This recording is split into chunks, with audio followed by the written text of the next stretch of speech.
सिद्धेभ्यः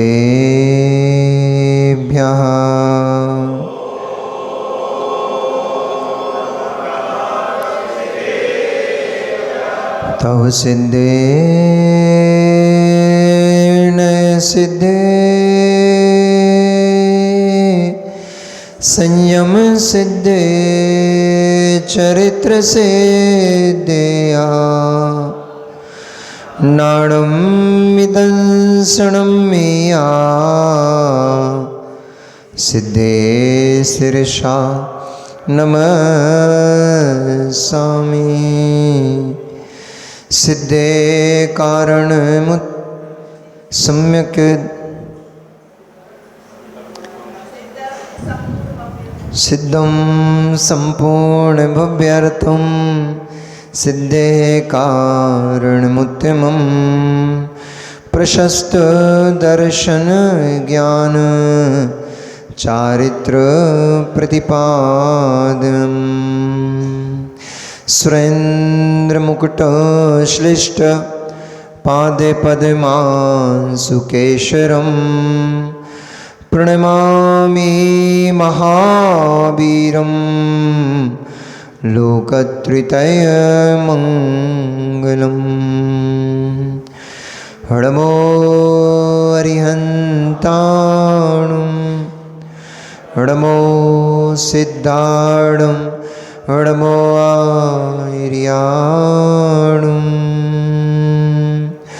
हडमो वज्जायाणं हडमो लोये सव्यसाहुणं।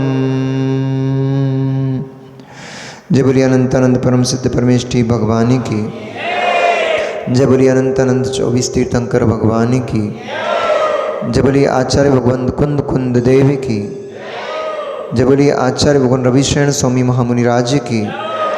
परम पूजनीय चर्याश्रमणी अध्यात्म योगी आचार्य गुरुदेव श्री विशुद्ध सागर जी महामुनि राज्य की। भीतरागी प्रभु रामचंद्र भगवान की।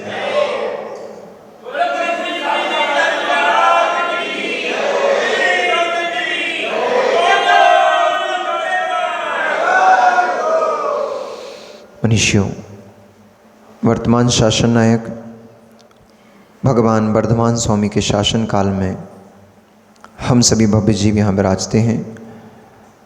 महाश्रमण परम भट्टारक उन भगवान वर्धमान स्वामी के मुख कमल से निश्रित भागवादिनी भगवती मजनवाणी का हम सभी भव्य जीव यहाँ करुणांजलि लगा कर के पान कर रहे हैं। यह भागवादिनी, यह भगवती मजनवाणी सभी जीवों का कल्याण करे, सभी जीवों का मोक्ष मार्ग प्रशस्त करे। संसार में इस जीव की बड़ी विचित्र दशा है। यह जीव पाप कर्म के उदय से कभी दुखों को, कष्टों को भोगता दिखाई देता है, तो फिर वही जीव किसी पुण्य कर्म के संयोग से, पुण्य कर्म के नियोग से जगत में इंद्रिय विषयों को, इंद्रिय सुखों को भोगते हुए भी दिखाई देता है।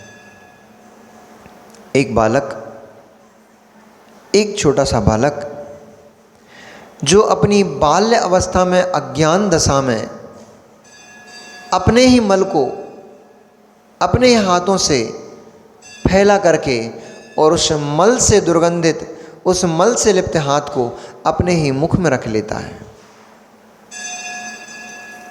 अहो, इस जीव की अज्ञान दशा कि स्वयं का मल वह जीव अपने ही हाथ में छवा करके और अपने मुख में रख लेता है। वही बालक बड़ा होकर के ज्ञान संपन्न हो जाता है और ज्ञान संपन्न, विवेक संपन्न होकर के वह जीव स्नान आदि करके, सुंदर सुगंधित द्रव्य लगा करके, सुंदर शरीर को लेकर के अपने आप को सबके सामने प्रदर्शित करता है। विवेक जब जीव का काम करता है, बुद्धि जब काम करने लग जाती है, तो वह जीव उस मल को छोड़ करके स्वच्छ हो जाता है। ऐसे ही संसारी प्राणी अज्ञानता में परिपूर्ण, विषय वासनाओं की लोलुपता में पूर्ण, यह जीव संसार की वस्तुओं में ही सर्वस्व को खोजते हुए उस मल स्वरूप 5 इंद्रिय के भोगों को अपने हाथ से अपने मुख में रखता है। ये विषय भोग मल के तुल्य है, अत्यंत दुर्गंधमय है। जैसे मल से दुर्गंधित आती है, जैसे मल से दुर्गंध आती है, तैसे ही ये विषय भोग अत्यंत घृणावनीय है, दुष्ट है। इस जीव की दुर्गति करा देते हैं, इस जीव को नीचे पटक देते हैं। पर वो जीव की अज्ञान दशा सब कुछ जानता है, सब कुछ जानता है, फिर भी छोड़ता नहीं है। तब आचार्य भगवंत ने सम्यक दृष्टि का लक्षण बताते हुए कहा कि तत्वार्थ श्रद्धानम सम्यक दर्शनम। तो फिर प्रश्न किया कि तत्वार्थ श्रद्धांत तक तो किसी भी व्यक्ति को होता है। जैसे कल मैंने आपको पूछा था कि पानी का स्वभाव क्या है, ये आपको भी पता है, छोटे से बालक से पूछोगे उसको भी पता है।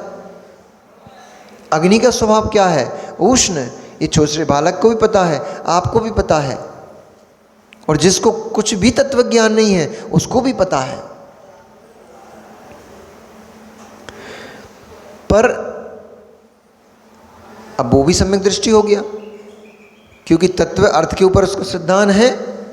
पानी तत्व है, जल तत्व है, और उस जल का स्वभाव शीतल है, ये अर्थ है। वह लोगों के कंठ की प्यास बुझाता है, ये अर्थ हो गया। तो तर्क अर्थ का सिद्धांत सम्यक दर्शन हो गया। तो जगत में कोई मिथ्या दृष्टि बचेगा नहीं, क्योंकि एक त्रियंच भी इस बात को जानता है ये पानी शीतल है, ये पानी उष्ण है। शीतल पानी से मेरी प्यास बुझेगी, और वो नदी के किनारे पर शीतल पानी का पान करता है। तो प्रत्येक त्रियंच सम्यक दृष्टि हो गया, जगत का प्रत्येक व्यक्ति सम्यक दृष्टि हो जाएगा।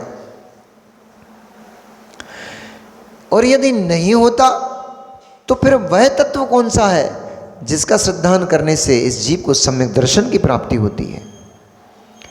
सब कुछ जानते हुए भी जीव का, सब कुछ जानते हुए भी जीव का ज्ञान मिथ्या दर्शन,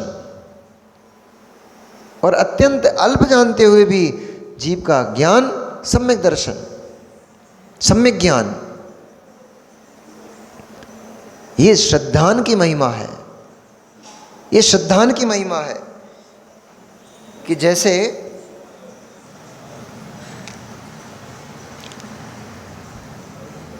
जैसे श्रद्धान किसको कहा, श्रद्धान किसको कहा? एक व्यक्ति भोजन ग्रहण कर रहा है, उसको भी श्रद्धान है कि ये भोजन मेरी भूख मिटाता है। और एक व्यक्ति को भोजन नहीं मिलता पर उसका भी यह श्रद्धान है कि यह भोजन मेरी भूख मिटाता है, मुझे मिल नहीं रहा, ये अलग विषय है, पर भोजन भूख को मिटाता है। फिर तत्वार्थ श्रद्धान का अर्थ क्या निकला? प्रतीति, अनुभूति रूप। जानना अलग विषय है, उसका अनुभवन, उसका वेदन करना अलग विषय है। और जब तक उसकी प्रतीति नहीं होगी, अनुभवन नहीं होगा, तब तक सम्यक दर्शन नहीं होगा। ज्ञान तो रहेगा, ज्ञान तो रहेगा। एक उदाहरण कर लिया था हमने यहाँ पे, नहीं दोपहर की क्लास में, कि एक माँ ने अपने बच्चे को मंदिर लेकर आई और मंदिर लाकर उसके कहा कि बेटा ये भगवान है, ये भगवान पार्श्वनाथ स्वामी है, ये भगवान महावीर स्वामी है। तो उसको सम्यक दर्शन हो गया, क्योंकि वो जानता है, आपके बताने से उसको इस बात का ज्ञान हो गया कि ये भगवान महावीर स्वामी की प्रतिमा है। इन्होंने मोक्ष प्राप्त कर लिया है, ये सर्व कर्मों से रहित हो गए हैं, सब कुछ जानता है, पर फिर भी मिथ्या दृष्टि। क्यों? आकर यूं खड़ा था,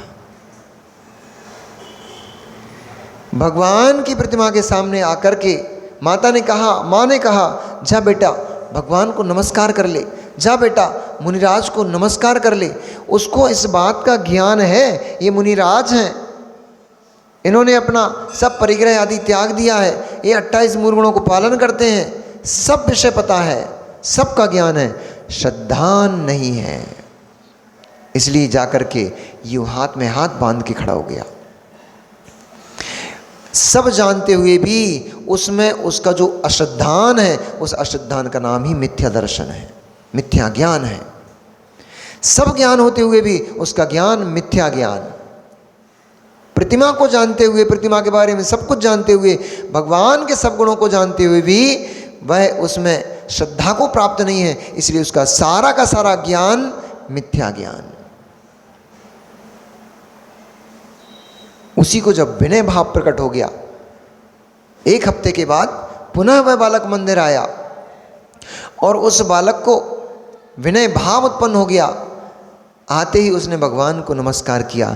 जैसे ही उसने भगवान को नमस्कार किया था, वही ज्ञान था ये भगवान जिनेंद्र की प्रतिमा है, वही ज्ञान था इन्होंने सब 8 कर्मों का नाश कर दिया है, वही ज्ञान था ये चतुर्थ काल में हुए हैं, ऐसे ऐसे इनके जीवन जिया था, ऐसे ऐसे इनने तप धारण किया था, फिर ऐसी तपस्या करके इनको मोक्ष हो गया। सब वही का वही ज्ञान था, विनय से युक्त हो गया, श्रद्धान से युक्त हो गया। अभी श्रद्धान अभी जानता था, श्रद्धान नहीं था। हुए होंगे, क्या पता हुए भी थे कि नहीं हुए थे, शंका खड़ी थी। और जैसे ही श्रद्धान हो गया, उसका पूरा वही का वही ज्ञान सम्यक ज्ञान हो गया, उसका सारा का सारा दर्शन सम्यक दर्शन हो गया। ये श्रद्धान का भेद है, इसका नाम है तत्वार्थ श्रद्धान सम्यक दर्शनम। ये तत्वार्थ श्रद्धान है। तो निज आत्म तत्व के ऊपर श्रद्धान सम्यक दर्शन है कि नहीं? आपकी निज आत्मा भी इन बाहरी 7 तत्वों में एक जीव तत्व नाम की वस्तु है कि नहीं है? और यदि है तो फिर इस आत्म तत्व के ऊपर श्रद्धान सम्यक दर्शन होगा कि नहीं होगा? होगा। केवल इतना जानने मात्र से सम्यक दर्शन नहीं होगा कि मैं आत्मा हूँ, मैं चेतन स्वभावी हूँ, मैं जीव द्रव्य हूँ, मैं भगवान आत्मा हूँ, मेरे में भगवान में कोई भेद नहीं है, जैसे अनंत गुणों से युक्त वो हैं वैसे अनंत गुणों से युक्त मैं हूँ, मैं तुमसे भिन्न नहीं हूँ, तुम मुझसे भिन्न नहीं हो। ऐसे रटना लगाने मात्र से सम्यक दर्शन प्रकट नहीं होगा। ऐसी अनुभूति और ऐसा श्रद्धान भी चाहिए। शब्दों में ही आ रहा है या अनुभव में भी आ रहा है कि मैं भगवान आत्मा हूं? कहीं ऐसा तो नहीं खोआ के पेड़े में मन लटक रहा है, मैं तो भगवान आत्मा हूं, निर्विकल्प स्वरूपी हूं। निर्विकल्प की परिभाषा क्या है? निर्विकल्प की परिभाषा क्या? मन जा रहा है रबड़ी खाने में, मैं तो निर्विकल्प शुद्ध चैतन्य आत्म द्रव्य हूं। निर्विकल्प की परिभाषा क्या है? मन पत्नी के साथ रमण में जा रहा है, मत बाहर के द्रव्यों को इकट्ठा करने में चला जा रहा है, भागे जा रहा है, दौड़ पर दौड़ चल रही है, ये भी मिल जाए वो भी मिल जाए, सारी जगत की संपत्ति को हड़प करने का भाव चल रहा है। मैं तो शुद्ध चैतन्य द्रव्य हूं, मैं तो निर्विकल्प स्वभावी हूं। तो विकल्प की परिभाषा क्या है? यदि संसार के सारे जंजाल तुझे अच्छे लग रहे हैं, उसमें ही तेरा मन चल रहा है, फिर भी कहता है निर्विकल्प स्वभावी हूं, मैं तो निर्विकल्प हूं, तो फिर विकल्प किसको कहते हैं? संसार में कौन सा ऐसा जीव है फिर जो विकल्प से सहित है? रोटी की इच्छा सबको होती है, तो जैसे तुम्हें हो रही है वैसे उसको हो रही, तुम निर्विकल्प वो निर्विकल्प। निर्विकल्प स्वरूप को समझना पड़ेगा कि निर्विकल्प का अर्थ क्या है। जीवे मरणे लाहा लाहे संयोग विपजोगेया बंधुर्य सुई दुखा दो समदा सामयी हम नाम इसका नाम है निर्विकल्प। जीवन हो रहा हो, मरण हो रहा हो, जीवन हो रहा हो, जीवन मिल रहा हो, मरण हो रहा हो, लाभ हो रहा हो, अलाभ हो रहा हो, सुख मिल रहा हो, दुख मिल रहा हो, हर अवस्था में, हर अवस्था में, हर अवस्था में। बैठ जाएंगे भैया, राजेश भैया तुम तो बैठो, उनसे ज़्यादा तुम डिस्टर्ब करती हो। जीवन में, मरण में, लाभ में, अलाभ में, सुख में, दुख में, हर एक परिस्थिति, हर एक परिस्थिति में देखो सबका ध्यान वहीं चला गया। इसीलिए तो भगवान नहीं बन पा रहे। उनने ध्यान हटा लिया तुम पर से, उनने तुम पर से ध्यान हटा लिया, इसलिए यहां पहुंच गए। तुम अभी भी वहीं ध्यान लगाए हो, इसलिए तो यहां बैठे हो। जो पर द्रव्यों को ही देखता रहता है वही संसार में भटकता है, वही संसारी है, वही दीर्घ काल तक इस संसार में परिभ्रमण करता है। जो इन पर द्रव्यों से, बाहर के पदार्थों से ममत्व को हटाकर निज आत्म द्रव्य को देखने लग जाता है, उसी का नाम मुमुक्षु है। वह अज्ञान के वशीभूत पड़ा वह जीव बेचारा अपने ही हाथ से उठा उठा करके अपने ही मल को खा रहा था। अज्ञानी संसारी, दीर्घ काल तक संसार में भटकने वाला अज्ञानी, वही जीव बुद्धि विवेक संपन्न हो गया, स्वच्छ होकर के आपके सामने बैठ गया। वही जीव कभी संसार में घूमते हुए रमणियों को निहारता था। कॉलेज में पढ़े हो ना, कॉलेज गए हो ना, कॉलेज में वही जीव कभी रंगड़ियों के रूप रंग को निहारा करता था। तब तक वह जीव संसारी दीर्घ मिथ्या दृष्टि, संसारी मिथ्या दृष्टि, और वही जीव रमणियों को देखना जिसने बंद कर दिया, निज आत्म रमणी को, निज आत्म द्रव्य को देखने लग गया, वही जीव संसार चुल्लू प्रमाण करके यहां बैठ गया। जैसे आप यहाँ दीक्षार्थियों की आज भव्य बिनोली यात्रा को संपन्न करने वाले हैं, आनंद आएगा कि नहीं आएगा? सचिन भैया, आनंद आएगा कि नहीं आएगा? पर इनसे मिलो तो,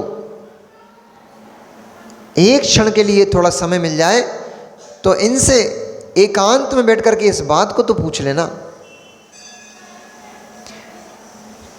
कि जब तक तुम्हें बाहर में आनंद आ रहा था तब तक तुम क्या थे, और जैसे ही बाहर का आनंद तुम्हें चुभने लग गया, बाहर का आनंद समाप्त हो गया, निज अंतर आत्मा का आनंद आने लग गया, तब आपकी स्थिति क्या है? वह क्या ऐसी बात है, वह कौन सी ऐसी वस्तु है, वह कौन सी ऐसी वस्तु है जो तुम्हें संसार में चुभ गई, जिसे तुमने संसार में असार देख लिया? वह कौन सी वस्तु है जिससे तुम इतना बड़ा निर्णय करने चले हो? मित्र, मालूम है आपको कितना बड़ा निर्णय है? लोग तो इसको कहते हैं कि तलवार की धार पर चलने के बराबर मार्ग है, पर मेरा मानना ऐसा है, तलवार की धार तो बहुत मोटी होती है, ये ब्लेड की धार पर चलने का मार्ग है।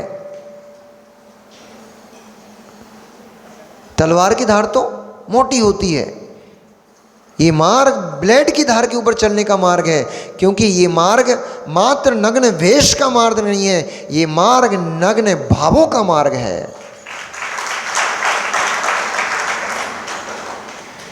भेष जगत देखता रहेगा, भेष जगत पूछता, भेष जगत देखता रहेगा, भेष की जगत अर्चना पूजन करता रहेगा, लेकिन भावों की परिणति ना जगत देख पाएगा, ना गुरु देख पाएंगे, ना कोई भी नहीं देख पाएगा। भावों की परिणति तो मुझे खुद ही देखना पड़ेगी। और जो जगत के प्रपंचों को देख करके उनसे प्रभावित हो जाएगा, वो भगवान को खो देगा। जो जगत के प्रपंचों को देख करके, भैया अब अरे का नाम बिनी भैया और ये तन्मय, अब बिनी अच्छे एजुकेटेड बच्चे हैं, बहुत खूब पढ़े लिखे, CS किया हुआ है, बढ़िया सुंदर पैकेज था जिसकी लोगों को इच्छा होती, आकांक्षा, कल्पना संजोते हैं कि इस पैकेज पे हम वर्क करें। लोगों के जिस पैकेज के सपने होते हैं उस पैकेज को बच्चा छोड़ के आया है। ये छतरपुर में बस वाले कहलाते हैं, यानी इनके पिताजी का बसों का कारोबार है, बस वगैरह चलती हैं, तो बस वाले कहलाते हैं। सब कुछ था इसके पास, अब मिलना इनके परिणामों से मिलना। आज बिनोली मना है ना, वास्तव में बिनोली मनाना है तो इनको देख करके बिनोली नहीं मनाना, इनके उन परिणामों को देखने का प्रयास करना जो परिणाम इनको निर्गंत बनाने जा रहा है। और बिनी भाई तुम स्वयं इन्हें मत देखना। मैं ये बोल रहा था कि आप बहुत पढ़े लिखे हो, जैसे हमारे समत्व सागर जी खूब पढ़े लिखे, अमेरिका रिटर्न, तो उनका जलवा चलता है। 30-40 लाख का पैकेज था आपका शायद, है समथिंग, जो भी था। ये मैटर नहीं करता है, मैटर ये करता है इस सबको ठुकराने की ताकत कहाँ से आई। बात ये नहीं है कि कितने का पैकेज छोड़कर आए, 40 लाख का था कि 30 लाख का था। बात ये है इतना बड़ा पैकेज ठुकराने की ताकत तुम्हारे अंदर कहाँ से आई। और मित्र, जो मेरे गुरु ने, मेरे मतलब अपने गुरु ने जो मुझसे कहा था, आज आपकी बिनोली यात्रा है, शोभा यात्रा है, आज आप उस जैनेश्वरी पथ पर आगे बढ़ने के लिए यहाँ पर बिनोली के लिए पधारे हो, तो वह जो गुरु ने मुझसे कहा था वही मैं आपसे कहता हूँ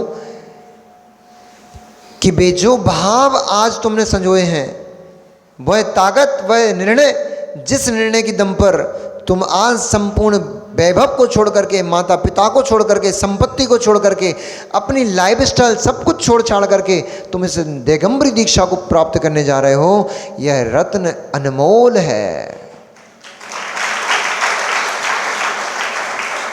इसकी रक्षा करना, क्योंकि अभी तो सब आनंद आता है, शुरू है, स्टार्ट में सब बहुत अच्छा लगता है, आनंद आता है, फिर जब साधना का समय आता है उस समय ये भीड़ नहीं होगी, उस समय जयकारे नहीं मिलेंगे। सब वैसे आचार्य सब पढ़ा लिखा दिया है आपको, फिर भी चूंकि आप यहाँ आए हो इसलिए हमारा भी कुछ कर्तव्य बनता है, उस कर्तव्य का निर्वाह कर रहे हैं। हम आपको शिक्षा नहीं दे रहे, हम क्या शिक्षा दे पाएंगे? आचार्य गुरु विशुद्ध सागर से पढ़े बच्चों को क्या शिक्षा दे पाएंगे हम? परंतु मेरा आत्मीय कुछ भाव है और आप सब के प्रति मेरा आत्मीय लगाव भी है, उससे वशीभूत होकर के मैं आपको कुछ बोल रहा हूं कि बाहर की भीड़ इनसे जो प्रभावित हो जाएगा वो अपने आत्म द्रव्य को खो देगा। ये जयकारे, ये भक्त, ये भक्तनियाँ, ये लोगों की आगे पीछे घूमने वालों की भीड़, ये काम नहीं आती। दिल की बात बता रहा हूँ आज और निर्णय की बात बता रहा हूँ मैं आपको, ये काम की नहीं है। आपका काम का आत्मचिंतन है। यदि उस आत्मचिंतन को लेकर के जियोगे तो मेरा विश्वास है ये भीड़ आपके पीछे हमेशा रहेगी। क्योंकि मैंने गुरुजी को उस अवस्था को देखा है मित्र, जहाँ पर मात्र मुनि विशुद्ध सागर, मुनि विशुद्ध सागर, मुनि विशल्य सागर और मुनि विश्ववीर सागर, 4 महाराज थे। कोई नहीं जानता था कौन विशुद्ध सागर। यहां तक कि ये स्थिति थी जब भोपाल में पहली बार आचार्य श्री पधारे थे, उस समय मुनि थे, जब पहली बार भोपाल में पधारे थे तो जिस भोपाल में आज डंका पिटता है आचार्य विश्वनाथ सागर का जय जयकार होती है, उस भोपाल में मुनिराज को क्या बोल दिया था? तुम 20पंथी संघ के साधु हो, हम तुम्हें रोकते नहीं है। ये शब्द थे। तब गिने चुने 2-4 लोग थे गिने चुने 2-4 लोग थे जिन्होंने कहा, डट के खड़े हो गए, भैया कभी साधु की ऐसी अभिनय अवहेलना हो तो डट के खड़े हो जाना। समाज है अपनी है, कमेटियां अपनी हैं, पर मुनिराज की अवहेलना नहीं होना चाहिए। 4 लोग डट के खड़े हो गए, बोले तुम्हारे पिताजी का मंदिर नहीं है, मंदिर सारी समाज का है। आप कौन होते उस बात का निर्णय करने के लिए कि मुनिराज इस मंदिर में रुकेंगे कि नहीं रुकेंगे? ये समाज का मंदिर है, मंदिर में यही रुकेंगे महाराज। तुम्हें चौका नहीं लगाना, मत लगाना। तुम्हें उनकी सेवा करने नहीं आना, मत आना, पर मुनिराज तो यहीं रुकेंगे। उन 4 लोगों ने मिलकर, जिनमें एक राकेश दाढ़ी वाले थे ना, राकेश पत्रकार, उनमें वो एक शामिल थे। ऐसे 4-5 लोग थे जिन्होंने आचार्य जी को वहां पर रोका। वो जब रोका तो फिर लोगों ने चर्या देखी। लोग 3 चीजें देखते हैं। अब मुनि बनने जा रहे हो, लोग 3 चीज देखते हैं। सबसे पहले ज्ञान देखते हैं, साधु को ज्ञान कैसा है। दूसरा, साधु की आहारचर्या देखते हैं, आहारचर्या में पता पड़ जाता है साधु कैसा है। और तीसरे, आपके आचरण, आपकी वृत्ति को देखते हैं, कैसे चल रहे हो, कैसे बैठ रहे हो, कैसे उठ रहे हो। इतनी देख करके पूरी समाज निर्णय कर लेती है साधु कैसा है। और फिर अपना समर्पण भी वैसे ही देते हैं जैसी आपकी चर्या होती है। इसलिए अपने जीवन की उस उत्कृष्टता को आप पाने जा रहे हो, उस उत्कर्षता को आप पाने जा रहे हो जहां से आपकी बहुत ऊंचाई हो जाएगी और आप फिर कभी पीछे मुड़ के कभी नहीं देख पाओगे।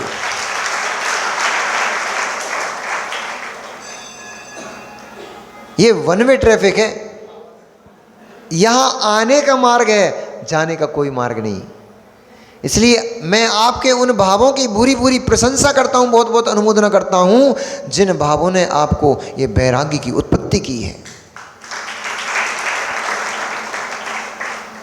और मैं अपनी अकेली नहीं, अपने दोनों भाइयों की तरफ से और अपने इन छोटे भाइयों को बहुत बहुत अनुमोदना देता हूं, बहुत बहुत आशीष प्रदान करता हूं।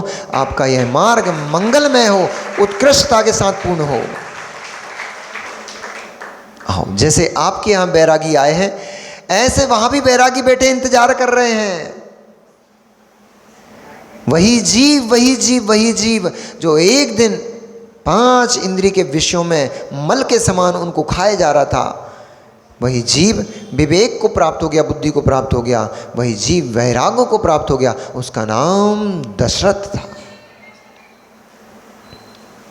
जब दशरथ को वैराग्य उत्पत्ति हो गई, उन्होंने निर्णय कर लिया कि मैं अब इस संसार के विषय भोग में उलझूंगा नहीं। ये विषय भोग घास की आग जैसे हैं, तुरंत जलाते हैं और तुरंत जलकर भस्म हो जाते हैं। साथ में आजू बाजू में जो कुछ भी होता है उसको भी अपनी लपेट में ले लेते हैं।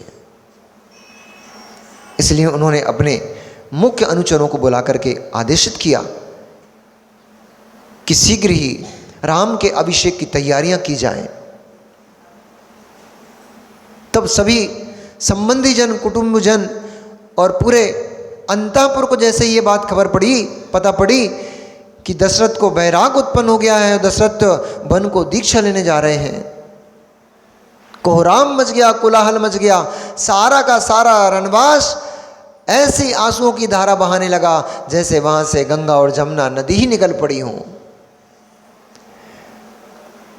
आंसुओं की धारा में उस आंखों से टपकती हुई वो आंसुओं की धारा ऐसी प्रतीत होती थी जैसे सावन के मेघ ही बरस रहे हों। ऐसी बरसती हुई आंखों के साथ वे भागी सारी रानियां दशरथ के पास पहुंच गईं और निवेदन करने लगीं, हे प्राण प्रिय, आपके अलावा संसार में हमारा है कौन? हमसे क्या ऐसी गलती, क्या ऐसी त्रुटि हो गई जिसके कारण आपने हमें त्यागने का और बन जाने का मन बनाया है? हमको छोड़ करके वन में जाना आपका श्रेष्ठ नहीं है, अच्छा नहीं है। आप हमें दुखित करोगे। तब राजा दशरथ कहते हैं, हे प्राण वल्लभे, मैंने तुम्हें न जाने कितने भवों में कितनी बार रुलाया है, न जाने किन किन पर्यायों में किन किन संबंधों के साथ मैंने तुम्हारी आंखों में आंसुओं को डाला है। हे सुभद्रे, हे कैकेयी, मैं नहीं चाहता हूं कि आगे मैं तुम्हें कभी भी आंसुओं की धारा प्रदान करूं। इसलिए मैं उस मार्ग को चुनने जा रहा हूं, मैं उस अवस्था को प्राप्त होने जा रहा हूं जिस अवस्था के बाद मुझे किसी से कोई संबंध ही स्थापित नहीं करना पड़ेंगे, तो फिर किसी को मेरे कारण रोना भी नहीं पड़ेगा। लोग पूछते हैं, भैया पीयूष भैया, कई बार हमसे लोग पूछते हैं, महाराज कभी ऐसा नहीं लगता आपको कि आपने गलत निर्णय किया? हमने कहा महाराज का दिमाग खिसक थोड़ी गया है, पागल थोड़ी हो गए महाराज कि महाराज को ऐसा लगेगा कि हमने गलत निर्णय किया। अरे हमें तो हर समय ऐसा लगता है हमने तो वो निर्णय किया है जिसको करने के लिए लोग तरसते तरसते चले जाते हैं, कभी भी वो निर्णय नहीं कर पाते हैं। हमने तो वह निर्णय किया है जिसने हमें जगत पूज्य बना दिया है। हमने तो वह निर्णय किया है जिसने मुझे मेरे पास लाके खड़ा कर दिया है। तो रो तुम, गलत लगना तुम्हें लगे कि बरमाला लेके गए थे, देवी के गले में डारा है, अब रोते फिर रहे हो, बहुत गलती हो गई। उस दिन समझ में जाती तो कुछ काम बन जाता। 2012 से पहले आचार्य आ गए होते, 10 में आ गए होते तो हमारा काम बन जाता। अरे कैसे बन जाता? तुम्हें डालना तो वही थी ना, तो काम कैसे बन जाता? अब फंसना तो तुम्हारा निश्चित वही था, इसलिए फंस गए।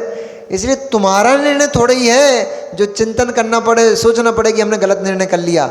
हमारा निर्णय तो एकदम 100 टन सोने के समान चमचमाता हुआ है। तो पूछते हैं, आपकी माँ रो रही थी, आपको पाप नहीं लगेगा?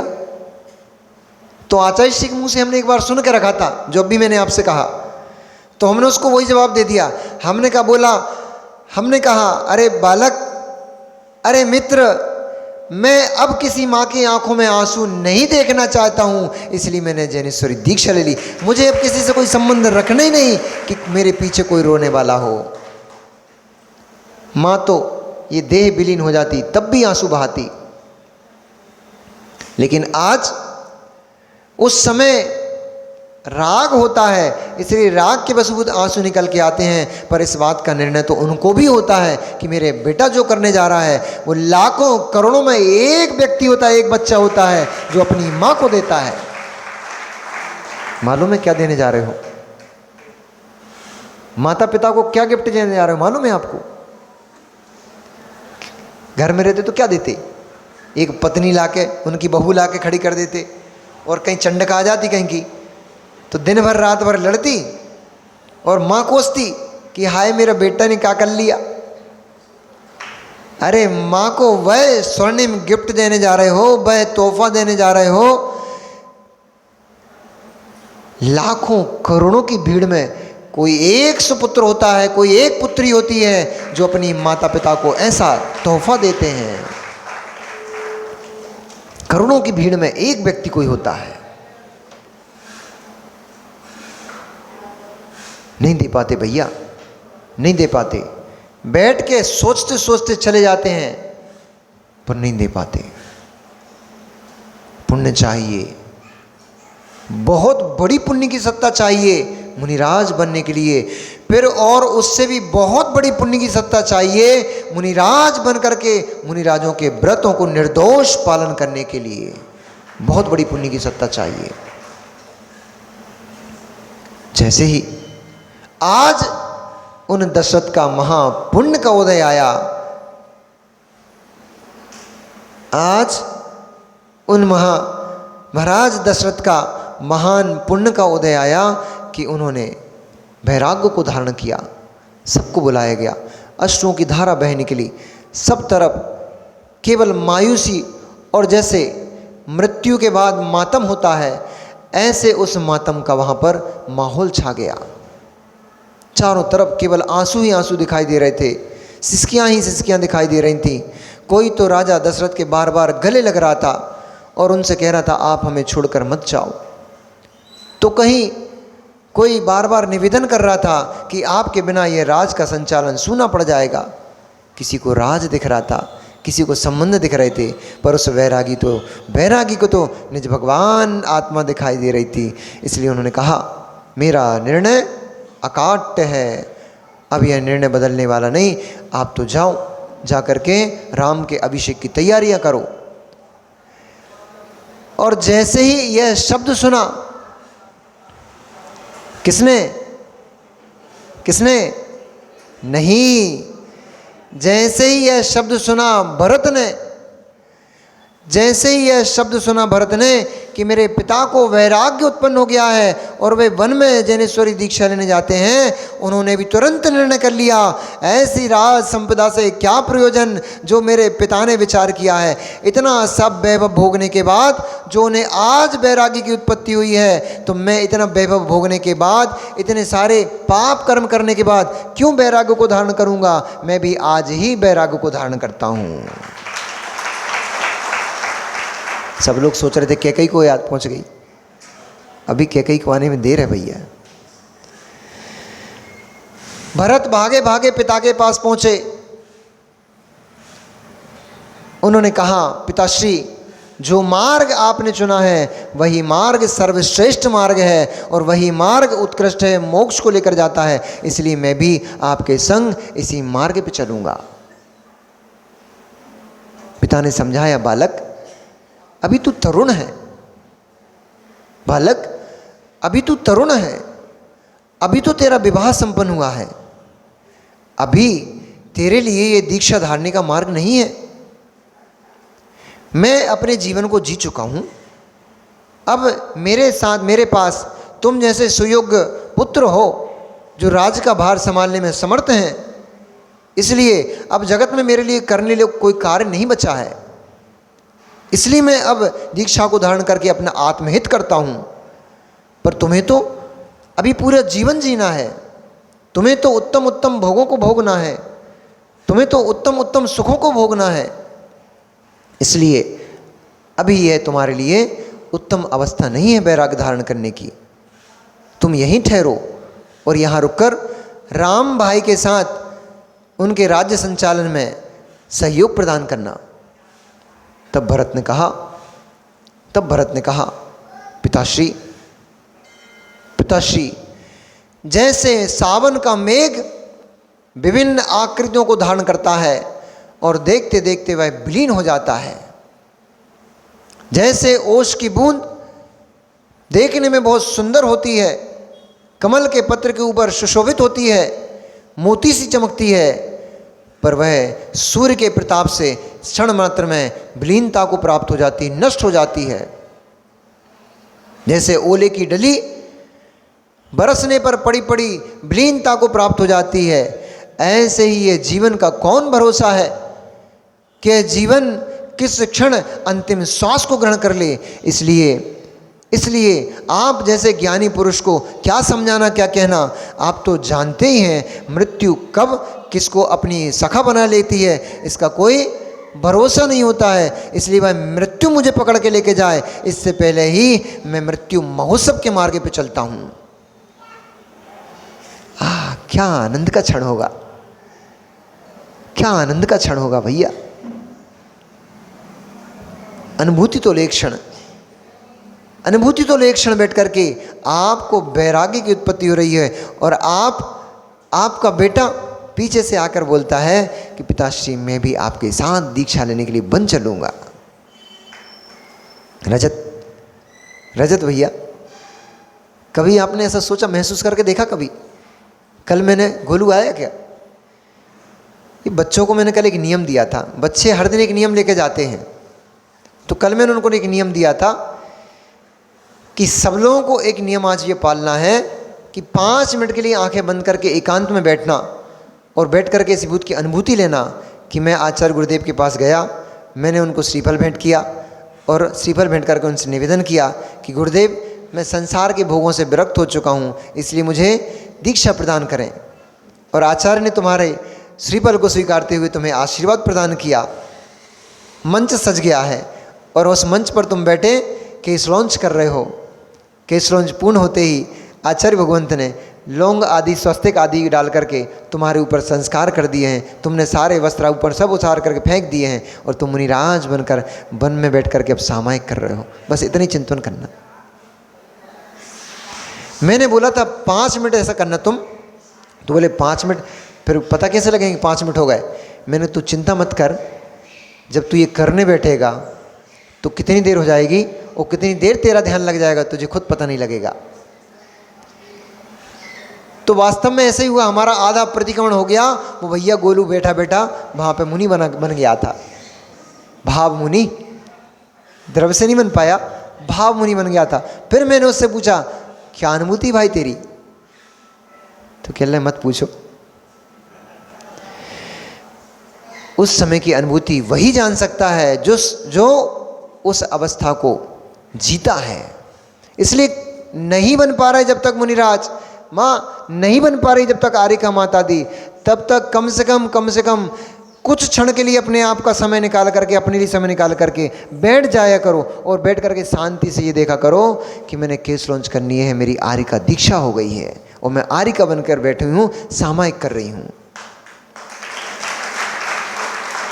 इसमें तो ना पति से परमिशन लेना, ना ससुर से परमिशन लेना, ना सास की 4 बातें सुनना, इसमें कुछ भी नहीं करना पड़ेगा। इसमें तो केवल अपने ही परिणामों को थोड़ी देर के लिए रोकना पड़ेगा। जब यह दृश्य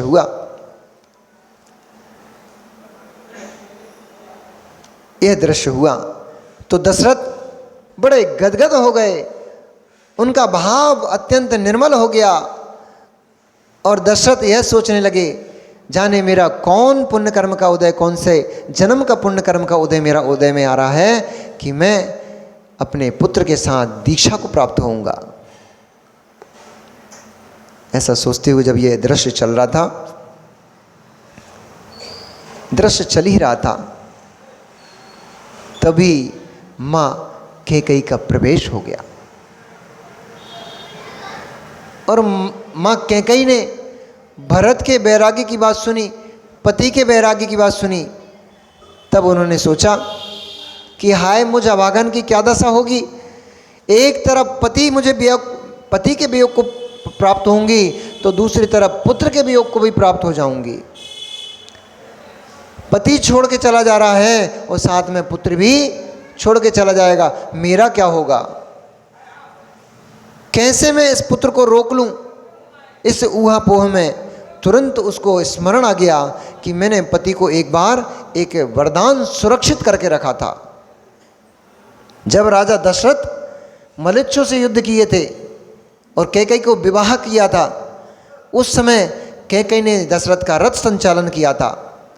चूंकि सारी विद्याओं में कैकेयी निपुण थी और उस निपुणता के कारण से उस युद्ध में वह मलेच्छों को हरा करके और दशरथ को जिता करके ले आई थी। तब दशरथ ने प्रसन्न होकर कहा था कि हे कैकेयी, आज तेरे रथ की कुशल संचालन से मुझे मेरे प्राण पुनः लेकर के मैं यहाँ वापस आया हूँ, अन्यथा मलेच्छों की भारी सेना के बीच में मैं तो मरण को प्राप्त हो जाता। आज तेरी कुशलता से मैं जीवित हूँ, तू जो चाहती है वो कह। तब कैकेयी ने कहा मैंने आपको प्राप्त कर लिया है, अब मुझे जगत में क्या चाहिए। आप जैसे श्रेष्ठ पुरुष मेरे पति के रूप में मिल गए मुझे, अब जगत में मुझे और क्या चाहिए। तब आपने प्रसन्न होकर कहा था कि नहीं, मैं तुझ पर बहुत प्रसन्न हूँ, मेरा तो तुझसे विवाह हो ही गया है, मैं तो तेरे लिए हूँ ही, परंतु आज मेरी प्रसन्नता के लिए तू मुझसे कुछ न कुछ अवश्य मांग। तब मैंने आपसे कहा था कि अभी मुझे किसी भी चीज़ की आवश्यकता नहीं है, जब मुझे आवश्यकता पड़ेगी तब मैं आपसे मांग लूँगी, तब आप अनिंकार मत करना। ऐसा स्मरण करके तुरंत राजा दशरथ को उसने सुनाया कि स्वामिन, आपने मुझे एक वरदान दिया था, आज मैं उस वर से आपको मुक्त करना चाहती हूँ। तब राजा ने कहा हे सुभद्रे, हे शुभ लक्षणे, मैंने जो भी वैभव था सब तुम्हें दिया है, फिर भी उस वचन रूप से जो तुम चाहो मांग लो, मैं तुम्हें वह प्रदान करूंगा। उन्होंने कहा, कैकेयी ने कहा कि आप सभी सभासदों के सामने इस बात का मुझे वचन पुनः देंगे कि जो मैं मांगूंगी उसकी पूर्ति करोगे। उन्होंने कहा, क्षत्रिय का वचन एक होता है। जैसे देव एक बार कथन करते हैं पुनः उसी कथन का दोबारा से कथन नहीं करते हैं, ऐसे ही क्षत्रिय पुरुष जो वचन दे देते हैं, जो वर दे देते हैं, उसका अपना मृत्यु देकर भी, अपने प्राणों की आहुति देकर भी उसका पालन करते हैं। हे शुभ लक्षणे, तू जो कहेगी उसका पालन किया जाएगा। तब उसने कहा, आप मुझे छोड़कर मेरे प्राणों का हरण करोगे क्या? आप मुझे यूं छोड़कर क्यों जाते हो? तब दशरथ ने कहा, यह व्यर्थ का प्रलाप है, क्योंकि जब मैं निर्णय कर ही चुका हूं कि मैं दीक्षा को लेने जाऊंगा, तो तू वह कहे जो तेरे मन में इच्छित है। उसने जान लिया कि अब पति तो रुकने वाले हैं नहीं, इनको तो जाना ही है, तो कम से कम मैं अपने पुत्र को रोक लूं। यदि मेरा पुत्र राज्य संपदा के भार से युक्त हो जाएगा तो फिर ये वन को नहीं जा पाएगा। ऐसा सोच करके उसने कहा, जो आप राम का अभिषेक चाहते हैं, मैं चाहती हूं कि राम का अभिषेक ना हो करके राज्य अभिषेक भरत का हो। उसके तो एकदम से सीने पे पहाड़ टूट पड़ा। दशरथ के सीने पर तो ऐसा लगा जैसे किसी ने उठा करके चट्टान फेंक कर मार दी हो। उसका हृदय धक से रह गया। उसने कही, तू क्या कहती है? तू सचेत तो है ना? अरे मूर्खे, ज्येष्ठ पुत्र के होते हुए कनिष्ठ को राज्य कैसे दिया जा सकता है? अब स्त्री है, अपनी बात मनवाने में निपुण होती हैं, ये तो आपको पता ही है। तुरंत ही जो इनका प्रमुख अस्त्र होता है उसको दे मारा। वो क्या होता है? कैसे से पता है आपको? आंसू नहीं, आंसू तो वो बैठा है, आंसू। ये माताओं का प्रमुख अस्त्र आंसू होता है। मुझे ज्ञात था, कैकेयी क्या कहती है, मुझे ज्ञात था कि आप इस वचन को सुन करके अपना वचन भूल जाएंगे, तोड़ देंगे। तब योगी सागर जी, तब दशरथ ने क्या कहा कि रघुकुल रीत सदा चली आई, प्राण जाए पर बचन न जाए।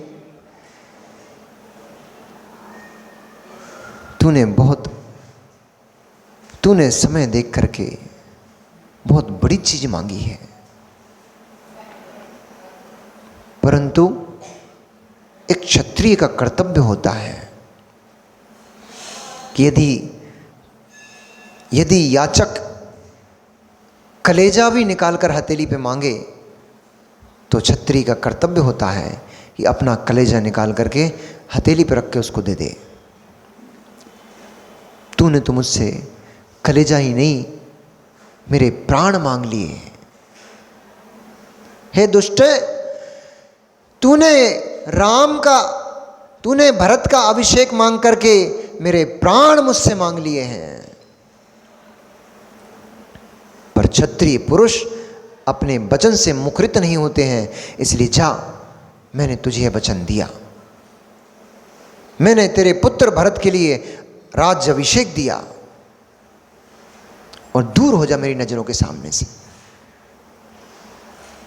दूर हो जा मेरी नजरों के सामने से। मैं तुझ जैसे उल्टा का चेहरा भी नहीं देखना चाहता, जिसके मन में इतना मैल, जिसके मन में इतना पाप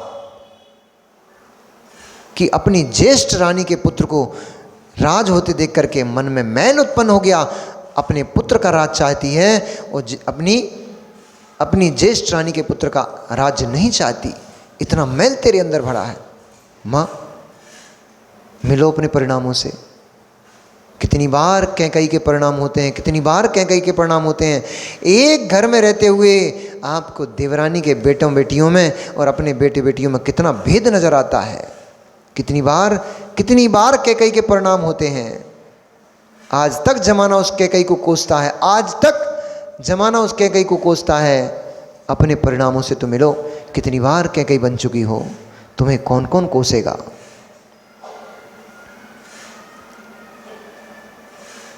नहीं चाहती हो कि जमाना हमें कोसे, नहीं चाहती हो कि जमाना हमारा तिरस्कार करे, तो ऐसे परिणामों को करना बंद कर दो।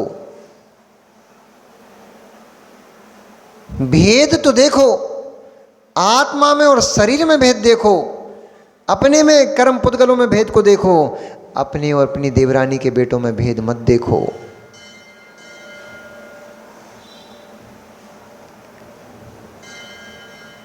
दोनों तुरंत ही दशरथ ने कहा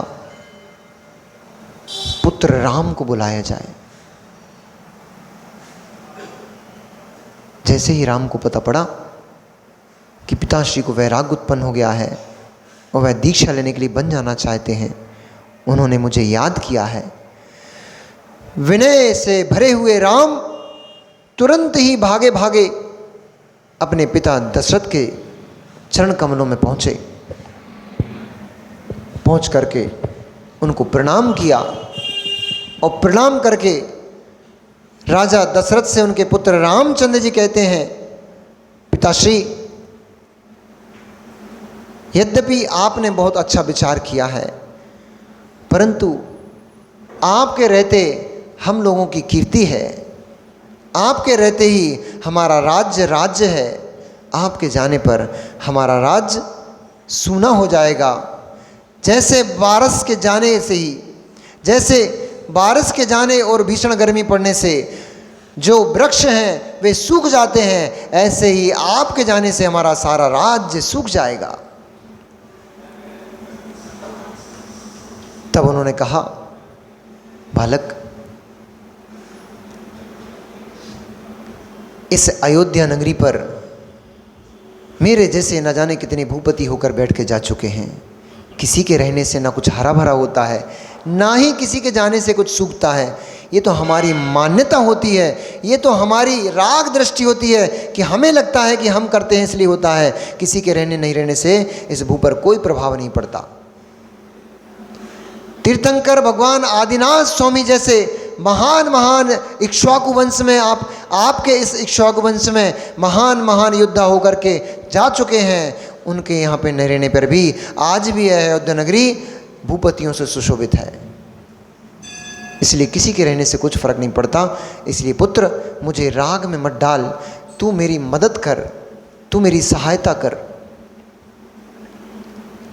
आप मुझे आदेशित कीजिए, मुझे क्या करना है। तब दशरथ ने कहा,